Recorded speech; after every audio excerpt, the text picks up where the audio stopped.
Euzu billahi mineşşeytanirracim. Bismillahirrahmanirrahim. Elhamdülillahi rabbil alamin. Ves salatu vesselam ala rasulina Muhammed ve ala alihi ve ashabihi ecmaîn. Amma ba'd. Selamun aleyküm saygılı cemaat-i muslimin. Yüce Rabbimiz bu mübarek günde yapacak ibadetlerimizni, namazlarımızı, dualarımızı en güzel şekilde kabul ve makbul eylesin inşallah. Bugünkü hutbemizin mevzusu Kehf suresi hakkında olacak. Vaazımızı biz endi keçken vaazımızga göre doğrulap İslam akidesi hakkında, iman hakkında birkaç söz aytacakmız inşallah. Hatırlatam ki saygılı cemaat, iman degeni inanmak demektir Arapça. Din noktayı nazarından iman degenimizde Hazreti Peygamberimiz Muhammed Mustafa sallallahu aleyhi ve sellem'nin Allah Teala'dan getirgen kati hükümlerini kabul etmek, tasdik etmek, gerçek ve doğru olganına gönülden inanmak demektir. Yani Allahu Teala Peygamberimiz yolunu bizge yollagan, kati olgan, kesenkes olgan her bir şeyini kabul etmek, buna iman deyimiz. İman etken kişiye de mümin deyimiz. İşte Müslüman da deyip aytamız. Ve ayttık ki keçken vaazımızda iman tilnen ikrar, kalp ile tasdiktir de buyura bizim alimlerimiz. Yani iman etmek, yürekle inanmaktan sonra onu tilnen aytmaktır de buyuralar. Ama gene de inşallah onun hakkında biz etraflıca şimdi biraz sonra aytarmız. Asıl olan şey yürekle inanmak. Yürekle inanmak, kalple tasdik.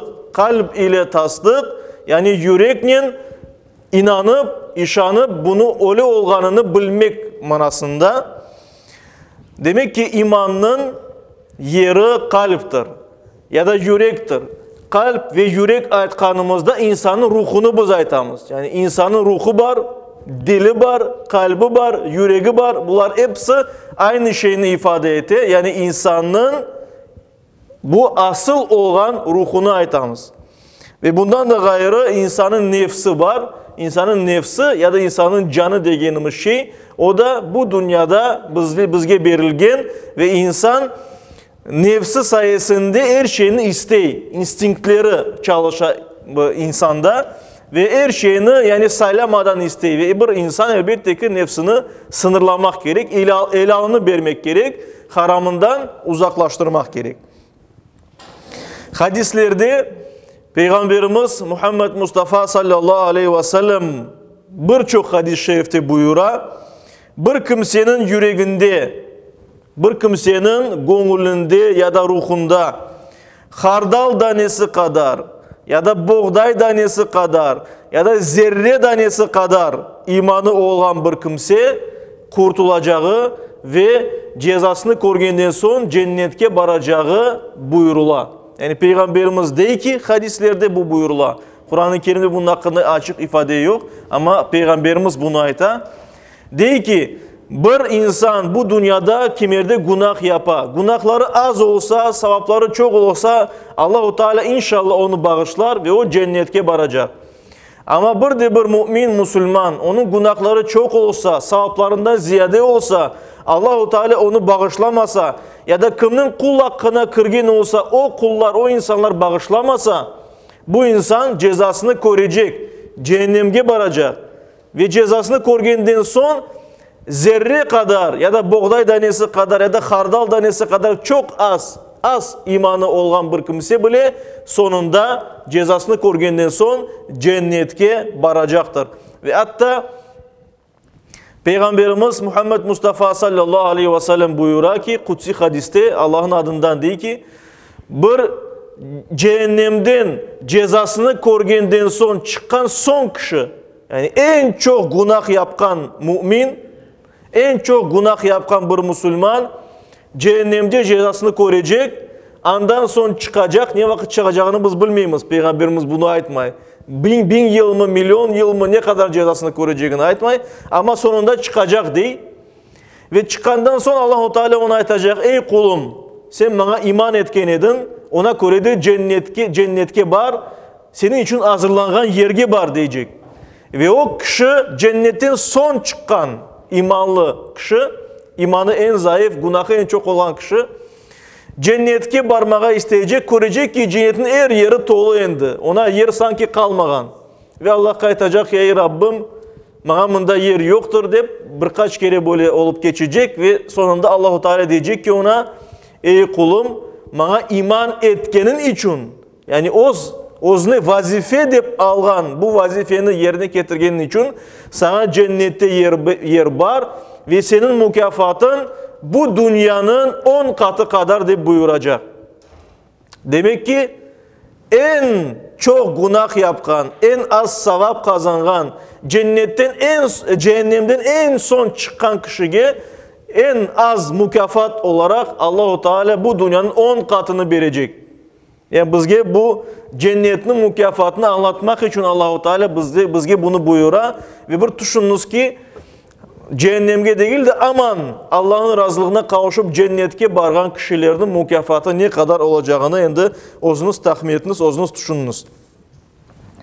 İşte ayetlerden ve hadislerden anlağanımız gibi saygılı cemaat, iman meselesinde esas olan şey kalple tasdik etmek, yani yürekle inanmak.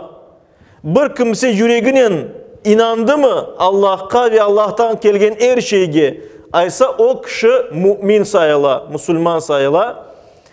Bunu sözden aytmasa bile sayıla. Ama bir kimse tilinen men Müslümanım dese, iman ettim her şeyge inanam degenden son, oğuzu yüreğinde inanmasa bu kimse mümin olmaz. Demek ki esas olan tilinen aytmak değil, esas olan yürekte olan şey. Yani bir kimse ben Müslümanım dese, yüreğinde inanmasa, yalan aytsa, böyle kimselerge biz münafık aytamız. Münafık iki yüzlü demektir. Yani aslında Müslüman olmayan bir kimse. Tilnen ikrar meselesine kelgende, yani tilnen inanganını aytmak meselesine kelgende, o imanın bir şartı değildir elbet, ama imanın gerektirgen bir şeydir. Çünkü bir kimse sadece yüreğinde inansa ama tilini bunu aytmasa o da mümin sayıla. Ama imanın fayda getirmesi için, imandan sevap gelmesi için insanın şu imanı yüreğindeki bu alı hareketlerini tesir etmek gerek. Yani bir kimse sadece inansa Allah'ın razılığına yetmek ve cennetke varmak için bu yetmez. Sevap kazanmak gerek. Bu imanla Allah için hayırlı işler becermek gerek. Ve birinci yapılacak iş nedir? Birinci yapılacak iş bu işte iman etkenini aytmak olacaktır. Kelime-i şehadet aytmak ya da kelime-i tevhid aytmak. Kelime-i tevhid Allah'ın birliğini bildirgen sözler. La ilahe illallah sözüdür. Allah'tan gayrı ilah, Tanrı, Huda yok. Kelime-i şehadet ise şahitlik sözü. Eşhedü en la ilahe illallah ve eşhedü enne Muhammeden abduhu ve rasuluh sözünü aytmak. Onun manası men şahitlik etim. Yani gözümle görgenim gibi öyle kesen kes inanıp aytam Allah'tan gayrı Huda, ilah, Tanrı yok ve Muhammed Allah'ın kulu ve peygamberidir deyip iman etken kimse bu sözlerinin birinci hayırlı işini, sevaplı işini beceri ayta. Ve bundan sonra Müslüman ola, Müslüman degeni Allah'a teslim ola, Allah'a boysuna ve imanla Allah'ın emir etken şeylerini yerine getiri, yasaklarından, haramlarından uzak dura. Esas yürekte iman etmek meselesini tilinin aytmak meselesi değil ayttık ve buna en güzel misal Ammar bin Yasir sahabenin hikayesidir. Biz bilemiz, Müslümanlar Mekke'de çoklaşıp başlagandan son ve Peygamberimiz Muhammed Mustafa sallallahu aleyhi ve sellem İslam dinini açıktan çağırıp başlagandan son en başta soylarına, daha sonra bütün Mekke halkına, daha sonra Mekke'ye gelgen ve etrafında yaşayan herkeske İslam dinini anlatıp başlagan. İşte bu vakit Müslümanlarga eziyet etip başladılar. Müslümanlarını sıkıştırmaya başlaganlar. Ve bazılarını hatta öldürgen ediler. İslam dinini kabul etkenleri için. Ve birinci şehit düşken kimseler işte sahabe Ammar bin Yasir'in anası ve babası oldu. Ağır eziyet etkenler olarga Muhammed'den vazgeçiniz, İslam dininden vazgeçiniz deyip anası babası vazgeçmediler ve onlarını şehit ettiler, öldürdüler yani. Din uğrunda öldürülgen birinci iki kişidir bunlar. Ama Ammar bin Yasir'e kelgenge ise Ammar bin Yasir'ini pek kıynaganlar. Dediler ki ya şimdi bunda öleceksin ya da İslam dininden vazgeçeceksin. Yani Muhammed'in doğru olmaganını aytacaksın. Ve Peygamberimiz sallallahu aleyhi ve sellem'den sözde vazgeçti Ammar bin Yasir. Dedi ki men reddetim, men Müslüman değilim, İslam'dan çıkam dedi. Ama yüreğinde inanaydı. İnanaydı, imanı var idi. Ve bunu bilgenden son, bunu yapkandan son kurtuldu, canını kurtardı. Sonra Peygamberimizin yanına geldi dedi, ey Allah'ın Resulü buna böyle bir şey olup geçti. Ben inanaydım ama yüreğimde ama dilimle böyle ettim onun canını kurtarmak için. Ben Müslüman kaldım mı kalmadım mı deyip Peygamberimizden soradı. Ve şu arada Peygamberimizge Allahu Teala'dan ayet indi. Kur'an-ı Kerim'den bir ayet indi. O da Nahl suresinin 106. ayet-i kerimesidir.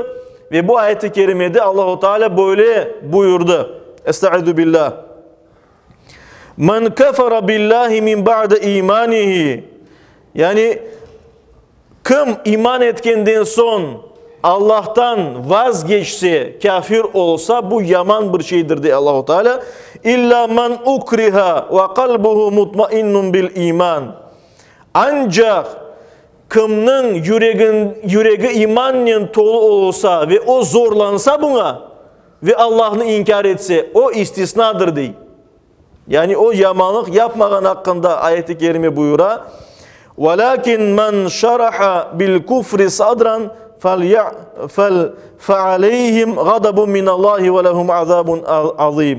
Bundan gayrı kim kufur için, imansızlık için yüreğini açsa, yüreğinin Allah'ını inkar etse, onların üstünde Allah'ın açığı, gadabı vardır ve onlar için azap, böyle eylemli bir azap, kıyınlar vardır, cehennem vardır yani değil Allahu Teala şu yerde. Demek ki kafir olan kimseler, inanmayan kimseler ya da iman etkenden son dinden vazgeçken kimselerge azap var, Allah'ın açığı var ama bir kimsenin yüreği imanla dolu olanı alda, o zorlanğanda canını kurtarmak için ya da başkalarının canını kurtarmak için yalandan ben inanmayayım dese, onlar başka diye Allahu Teala şu ayeti kerimede. Ve bundan sonra işte Ammar bin Yasir'in Müslüman, mümin olan hakkında bildirildi, anlaşıldı. Ve biz de bilemiz ki imanın asıl yeri yüreğimizdir. Yürekte bir kimse Allah'a inangan olsa o mümindir. Ve Allah'tan gelgen her şeye inansa o mümindir, imanı var. Dilini aytmak ise fazilet, savap ve yapmak gerek olan bir iştir. Demek ki ikrar, dilinen ikrar etmek bu imanımızın bir parçası değildir. Ama imanımızın başkalarına göstergen bir harekettir. İmanımızın bir şartıdır desek de olur aslında. Çünkü bir kimsenin yüreğinde bir şey oldu mu onun sözlerinde, hareketlerinde o mutlak çıkar ve tesir eder. Saygılı cemaat-i müslimin, dilinen aytmak, dilinen imanını ikrar etmek pek mühimdir.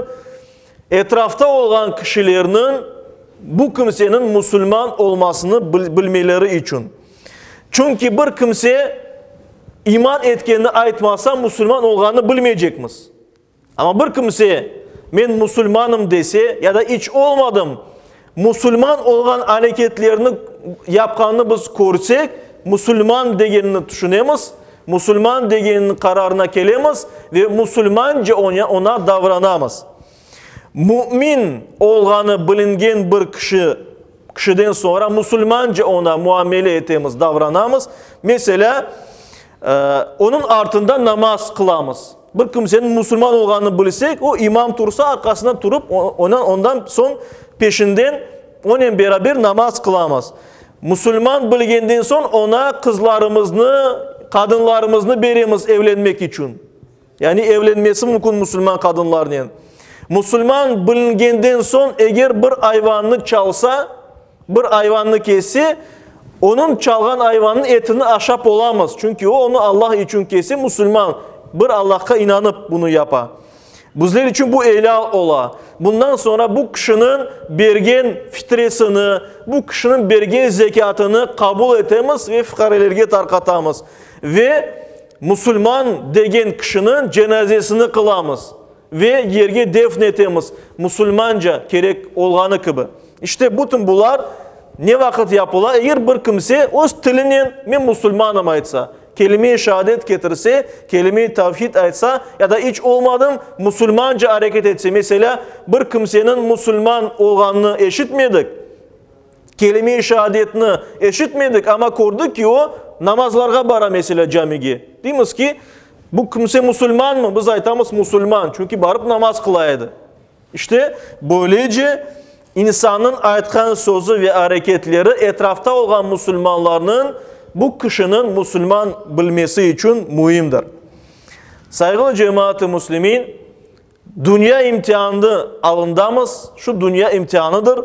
Dünya imtihanından kurtulmak için, geçmek için, cehennemden kurtulmak ve cennetke varmak için bizge hem iman hem amel gerektir elbet. İman etmekle beraber hayırlı işler becermek gerekmez ve en birinci yapacağımız iş aytkanımız gibi kelime-i şehadet getirmek. Bir kimse Müslüman oldu mu ben inandım degenden son kelime-i şehadet getirir. Aytar ki ben Allah'tan gayrı ilah kabul etmeyim. Muhammed de Allah'ın kulu ve peygamberidir. Buna şahitlik etem der. Ve bunda şu yerde peygamberimizden bir hadis-i şerifini de getirmek yeridir. Bukhari'de, Tirmizi'de, İbn Mace'de geçen bir hadis-i şerifte Peygamberimiz sallallahu aleyhi ve sellem böyle buyurganı rivayet etilgen. Yüreğinde, kalbinde buğday ya da arpa ya da zerre tanesi kadar imanı olup da Allah'tan başka Tanrı yok. Muhammed sallallahu aleyhi ve sellem ise onun elçisidir degen kimse cehennemden çıkar dey. Yani demek ki cehennemden kurtulmak için biz inanmak ve bunu dilimizden aytmak gerekmez dey. Peygamberimiz Muhammed Mustafa sallallahu aleyhi ve sellem. İşte Yüce Rabbimiz her birimizge iman etken kullardan olmağa nasip eylesin. Bilemiz ki garantiyamız yok. Her bir insan ölümge doğru, ömrünün sonuna doğru imanı gayb etmesi mümkündür. Ve ona göre de Yüce Rabbimiz her birimizge Müslüman olarak son nefes vermeye, Müslümanca vefat etmeye nasip eylesin. Yakınlarımızla beraber Allah'ın razılığına yetmek, cennet ehlinden olmak nasip eylesin.